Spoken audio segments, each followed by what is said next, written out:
Karimnagar parliament అభ్యర్థి వెలిచాల రాజేంద్రరావు గెలుపు కోసం ఈరోజు జమ్మికుంటలో ఏర్పాటు చేసినటువంటి భారీ ఈ బహిరంగ సభకు త్వరలోనే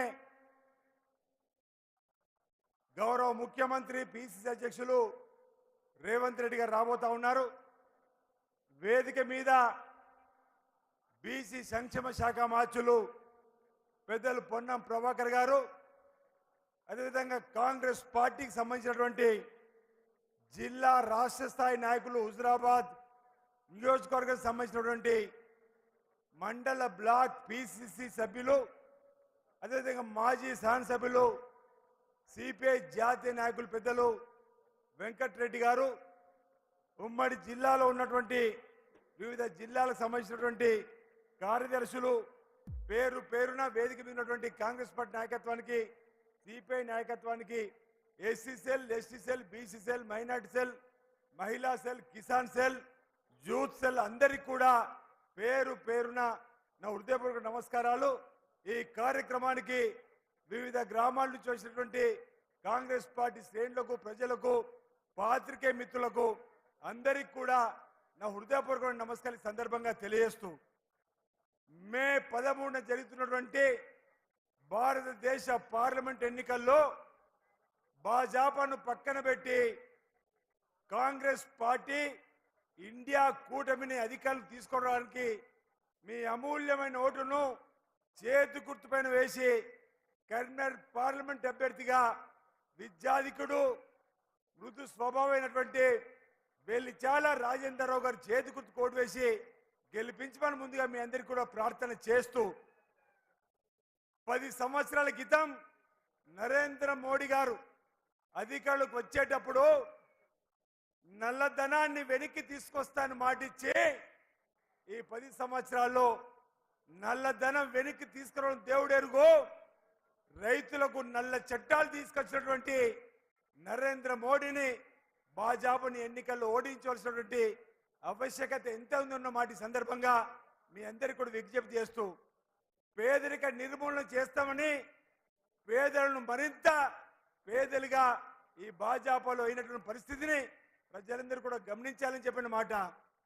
ఏటా 2 కోట్ల ఉద్యోగాలు ఇస్తామని చెప్పి ఈరోజు 20 కోట్ల ఉద్యోగాలు ఇవ్వకుండా గ్రామాలలో నిరుద్యోగాన్ని పెంచినటువంటి ఈ భాజపాను ఓడించవలసిన అవసరం ఉంది.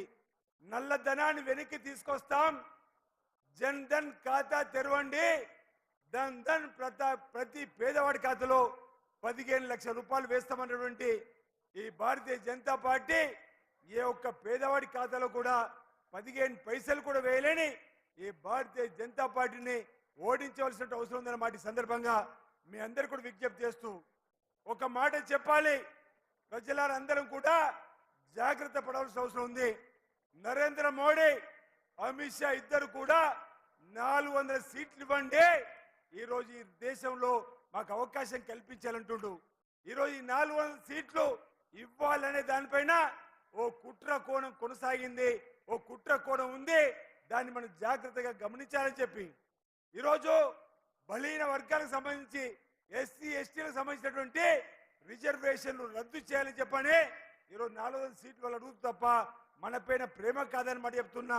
ఇటీవల రాజ్యసభలో ఓ సభ్యుడు అడిగిన ప్రశ్నకు ఐఏఎస్ ఐపీఎస్ రిజర్వేషన్లు ఏ విధంగా అమలు చేసిరంటే 45.5% ఇవ్వాల్సినటువంటి రిజర్వేషన్లు కేవలం 27% ఇచ్చి రిజర్వేషన్ల కోతను ఇప్పటికే అప్రతిగా అమలు చేస్తున్నటువంటి భారతీయ జనతా పార్టీ పక్షాన జాగ్రత్తగా ఉండి రిజర్వేషన్లు కొనసాగాలంటే కాంగ్రెస్ పార్టీ రావాల్సిన అవసరం ఉంది. ఈరోజు జాతీయ ఉపాధి హామీ పథకాన్ని కూడా ఈరోజు కోత విధిస్తున్నారు. ఈరోజు మన జాతీయ ఉపాధి హామీ పథకం కూలీకి వెళ్ళేటువంటి వారికి మన ప్రభుత్వం వస్తే 400 రూపాయలు కూలీ ఇచ్చేటువంటి కార్యక్రమాన్ని కూడా రాహుల్ గాంధీ గారు తుక్కు కూడా చెప్పినటువంటి అంశాన్ని కూడా మనం చెప్పి ముందుకు పోవాల్సిన అవసరం ఉందన్న మాట సందర్భం చెప్తూ 10 సంవత్సరాల భారతీయ జనతా పార్టీ నియంతృత్వ పరిపాలనను ఈరోజు మనం అందరూ కూడా ప్రజలకు చెప్పి రాబో రోజుల్లో రాహుల్ గాంధీ గారిని ప్రధానమంత్రి చేయడం ధ్యేయంగా మనమంతా కూడా కష్టపడి కరీంనగర్ పార్లమెంట్ అభ్యర్థిగా పెద్దలు వెలిచాల రాజేందర్ గెలిపించాలని చెప్పి పేరు పేరున ఈరోజు హుజూరాబాద్ ప్రజానికానికి కరీంనగర్ జిల్లా ప్రజానికానికి నేను విజ్ఞప్తి చేస్తూ ఈరోజు బీఆర్ఎస్ పని అయిపోయింది. ఈరోజు వినోద్ కుమార్ గారు నాన్ లోకల్ నాయకుడిగా ఆయనకోసారి అవకాశం ఇచ్చిండ్రు, ఓసారి సంజయ్కు అవకాశం ఇచ్చిండ్రు. కానీ జిల్లాకి ఏం చేసినటువంటి పాపాన పోలేరు. అదే గతంలో పొన్నం ప్రభాకర్ గారికి పార్లమెంట్ మెంబర్కి అవకాశం ఇస్తే పాస్పోర్ట్ కార్యాలయం తీసుకొచ్చినాము, తిరుపతికి రైలు తీసుకురాగలిగినాము, అనేక విద్యాలయాలు తీసుకురాగలిగినాము, అనేక ఆసుపత్రులు తీసుకురాగలిగినాము. ఈరోజు వీళ్ళ హయాంలో ఏం తీసుకొచ్చారంటే ఏమి లేదన్నమాట. ఈరోజు ఒక విషయాన్ని చెప్పి ముగిస్తాం. హుజూరాబాద్ నియోజకవర్గానికి సంబంధించి కరీంనగర్ జిల్లాకు సంబంధించిన ప్రజానీకం ఒక విషయాన్ని ప్రజలలో మనం చైతన్యం తీసుకురావాలి. ఏ గ్రామానికి వెళ్ళినా బండి సంజయ్ అంటున్నాడు అక్షంతలు వచ్చినాయి గ్రామానికి అని చెప్పని, అక్షంతలు పంచిరా అని చెప్పని మాట్లాడుతున్నారు. ఈ రోజు మనం ప్రజలను అడగాలి అక్షంతలు ఎప్పుడు రావాలి.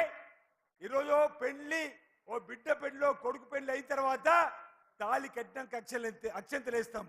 లేదు గ్రామాల్లో హనుమాన్ ఆలయమే కానీ, రామాలయమే కానీ, వెంకటేశ్వర ఆలయమే కానీ, పోచమ్మ ఆలయం కానీ, ఎల్లమ్మ ఆలయం కానీ ఏ ఆలయమైనా నిర్మాణం పూర్తయి స్వామివారి అమ్మవారి విగ్రహ ప్రతిష్ఠ అయినాక స్వామివారి పాదాల దగ్గర పెట్టినటువంటి అక్షింతలను మన తలపైన వేస్తే శుభము మోక్షము, లేదా కుటుంబ సభ్యులకు తీసుకెళ్లి వేయాలంటే శుభము. కానీ అయోధ్యలో రామ మందిర నిర్మాణం పూర్తే కాలే, అయోధ్యలో రాముడు కొలువే తీరలే, అయోధ్యలో రాముడి విగ్రహ ప్రతిష్ఠ జరగలేదు. అయోధ్యలో రాముడి పట్టాభిషేకం కాకంటే 15 రోజులు నెల రోజుల ముందు అక్షంతలు పంపించినంటే దేనికి సంకేతం అంటున్నా.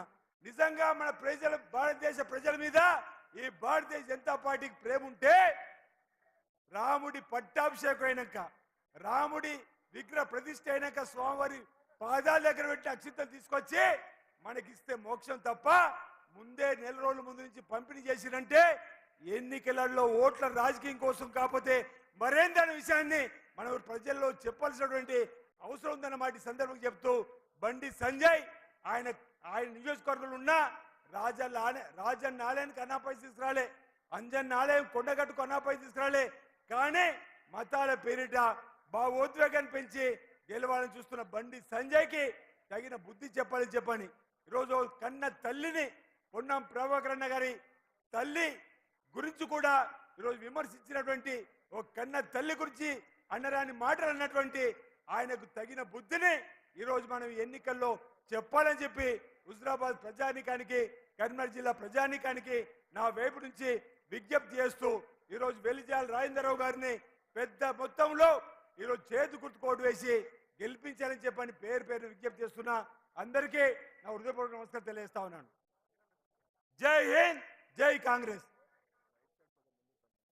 అన్న అందరూ కుడివైపు